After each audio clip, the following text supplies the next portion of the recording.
तर पहा, आता तुम्हाला दर्शनी आणि स्थानिक किंमत म्हणजे काय हे नक्कीच समजलं असेल, प्रत्येक विद्यार्थ्याला समजलं असेल। आता आपल्याला उदाहरणं अशी येतात का की 6ची स्थानिक किंमत लिहा किंवा 3ची लिहा, तर या प्रकारची उदाहरणं परीक्षेला येत नाहीत। आपण स्पर्धा परीक्षा देतोय, मग त्यांना कशी वेगवेगळी उदाहरणं असतात, तर काही उदाहरणं मी इथं लिहून घेतलेली आहेत, तर ती आपण समजून घेऊया।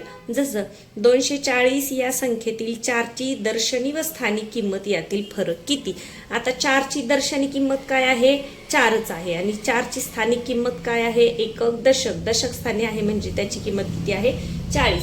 मग आपल्याला फरक विचारलाय म्हणजे काय करायचंय, वजाबाकी करायची आहे। 40 वजा 4, वजाबाकी करताना एकक खाली एकक लिहायचं आहे, नाही तर हा 4 तुम्ही इकडे लिहिला, शून्याशी शून्य, 4तून 4 गेले 0, असं सुद्धा काही विद्यार्थी करतात। तर असं करू नका, एकक स्थानाखाली एकक स्थान लिहा। पहा, 40 मधून 4 गेले, किती उरतात, 36। मग काय फरक आहे 4च्या दर्शनी आणि स्थानिक किंमतीतला, तर 36। तर तुम्हाला इथे पर्याय दिलेले असतील, आता मी सगळीकडे पर्याय लिहित बसले नाही, त्याच्यामध्ये वेळ जातो म्हणून।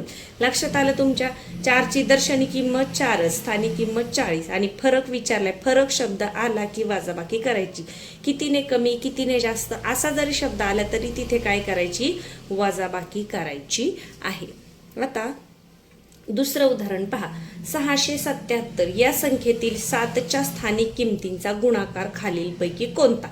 आता स्थानिक किमतींचा गुणाकार विचारला, या 7ची स्थानिक किंमत किती, एकक स्थानच्या 7, आणि याची किती, एकक दशक, दशक स्थानी आहे म्हणजे याची किंमत किती आहे, 70, आणि गुणाकार विचारलाय 700, कोणत्याही संख्येला शून्याने गुणलं किंवा शून्याला कोणत्याही संख्येने गुणलं तर उत्तर 0च येतं। लक्षात ठेवा, 700 आणि 7 49, म्हणजे तो किती आहे गुणाकार, 490। हे तुम्ही तोंडी सुद्धा करू शकता। पहा, 7 49, आणि हे दशक स्थानी आहे म्हणून त्याच्यावर एक 0, तर या पद्धतीने सुद्धा करू शकता। पण प्रत्येक विद्यार्थ्याला समजून देण्यासाठी बेसिकचा व्हिडिओ आहे म्हणून मी व्यवस्थित तुम्हाला मांडून दाखवत आहे। तर या पद्धतीने जर तुम्ही गेला तर तुमचा एकही याच्यावरचा जो प्रश्न आहे तो चुकणार नाही।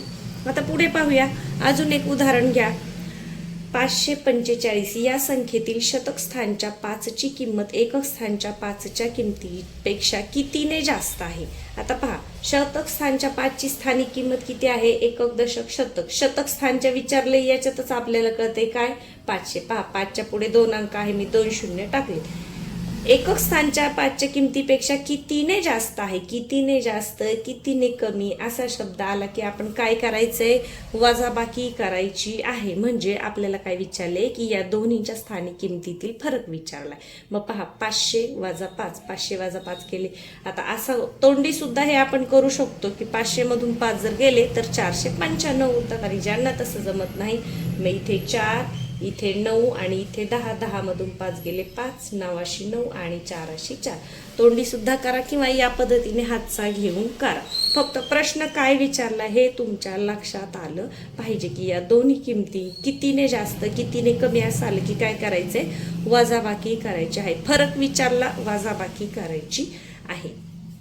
पुढचा प्रश्न पाहूया, 800 या संख्येतील कोणत्या शून्याची स्थानिक किंमत जास्त असेल। आता पहा, हा 0 आहे एकक स्थानी आणि हा 0 आहे दशक स्थानी। आता कोणाची किंमत जास्त कमी करायला आपल्याला वजाबाकी करावी लागते। आता कोणत्याही शून्याची म्हटलं तर त्याची स्थानिक किंमत अगदी तो हजाराच्या स्थानावर असला तरी त्याच्या पुढे 0 0 लिहित गेलं तर त्याची किंमत काय येणार आहे, 0च येणार आहे। म्हणजे दोन्हीची किंमत सारखीच असणार आहे। शून्याच्या स्थानिक किमतीमधलं जर विचारलं तर तिथे जास्त वेळ घालवायचा नाही की दोन्हीची स्थानिक किंमत ही सारखीच आहे। म्हणजे इथे तुम्ही 2 शून्य लिहिले काय आणि हा 1 शून्य लिहिले काय, किती 0 0 0 लिहिले तरी शून्याची किंमत 0च असते। म्हणून याचं उत्तर काय आहे की दोन्हीची किंमत सारखीच असणार आहे। अजून एक थोडासा वेगळा प्रश्न पहा, या पद्धतीचे प्रश्न तुम्हाला परीक्षेमध्ये येत असतात। 7 स्टार स्टार या संख्येतील दशक स्थानच्या व एकक स्थानच्या अंकांच्या स्थानिक किमतींची बेरीज 44 आहे, तर स्टारच्या जागी कोणता अंक येईल, आणि तुम्हाला पर्याय दिले। आता पहा, इथे 1 आणि इथे 1 अंक ठेवायचा, एकच ठेवायचा। आता आपण 3 ठेवला, इथे 3 आणि इथे 3 ठेवला तर ती संख्या काय तयार होतीये, 733। आता हे दरवेळेस करत बसायचं नाही, पण मी समजण्यासाठी सांगते। आता यांच्या स्थानिक किमतींची बेरीज करा, याची स्थानिक किंमत 30 आणि याची 3, मग किती आली बेरीज 33. मग आपल्याला विचारले काय 44 पाहिजे, म्हणजे असं होत नाही. मग इथे पहा आता 6 ठेवून बघा, मग याची होईल 60 आणि याची होईल 6. 60 आणि 6 66 आहे का? नाही. 60 ठेवून पहा 70 आणि 7 77. मग 4 ठेवून पहा 40 आणि 4 इथे 4 येईल, म्हणजे पहा 7 4 4 याची किंमत आहे 40 स्थानिक किंमत आणि याची आहे 4 आणि आपल्याला तेच विचारले कोणाची बेरीज 44 येईल. तर हे जास्त कच्चं काम करत न बसता इथेच ठेवून बघा आणि तोंडी सुद्धा सोडवण्याचा प्रयत्न करा. तर 44 कोणता अंक ठेवावा लागेल? 4, पर्याय क्रमांक 4. 4 नंबरच्या पर्यायाचा गोल व्यवस्थितपणे रंगवायचा आहे. आणि तुम्हाला मंथनचे जेव्हा पुस्तक मार्गदर्शक मिळेल किंवा प्रश्नसंच मिळतील तेव्हा व्यवस्थित गोल रंगवण्याची चांगली सवय लावून घ्या, म्हणजे परीक्षेच्या वेळेला आपली गडबड होत नाही, उत्तर खालीवर होत नाहीत. यानंतर शेवटचा प्रश्न मी घेतलेला आहे. पहा, पुढीलपैकी कोणत्या संख्येतील 7 या अंकाच्या दर्शनी किमतींची बेरीज 14 येईल? दर्शनी विचारले, दर्शनी किमतींची बेरीज 14 पाहिजे. अ ब क ड पर्याय आहे. पहा 7 आणि 7 14 इथे येते, इथे एकच 7 आहे म्हणजे याची येणार नाही. 7 आणि 7 14 इथे सुद्धा येते.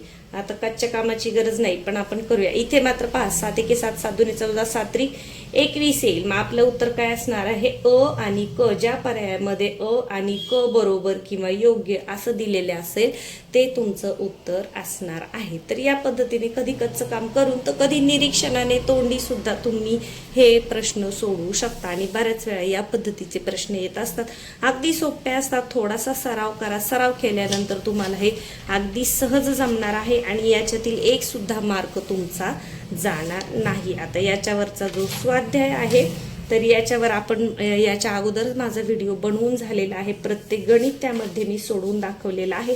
तर तुम्ही काय करा, हा बेसिकचा व्हिडिओ पहा आणि याच्यामध्ये जी उदाहरणं दिलेली आहेत ती स्वतः सोडवण्याचा प्रयत्न करा आणि पटापट गणिती क्रिया करायला शिका, म्हणजे काय होतं, पेपरला आपल्याला वेळ पुरतो. अजून एक महत्त्वाचं म्हणजे गणित आणि बुद्धिमत्तेच्या अभ्यासासाठी तुम्हाला गणिती क्रिया ज्या आहेत म्हणजे बेरीज, वजाबाकी, गुणाकार, भागाकार या चांगल्या पद्धतीने जमल्या पाहिजेत. त्यासाठी तुमचे पाढे पाठ असणं खूप महत्त्वाचं आहे.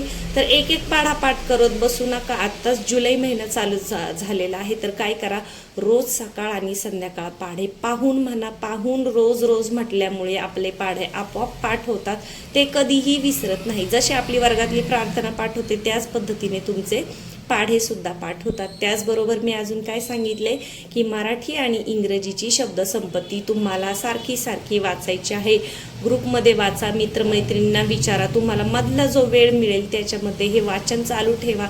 जेव्हा तुमची शब्दसंपत्ती चांगली होते आणि गणित आणि बुद्धिमत्तेवर तुमची पकड चांगली बसते तेव्हा तुम्हाला नक्कीच चांगले मार्क्स पडतात. तर मला खात्री आहे हा बेसिकचा व्हिडिओ तुम्हाला नक्कीच आवडला असेल. व्हिडिओ आवडला असेल तर व्हिडिओला लाईक करायला कुणीही विसरू नका.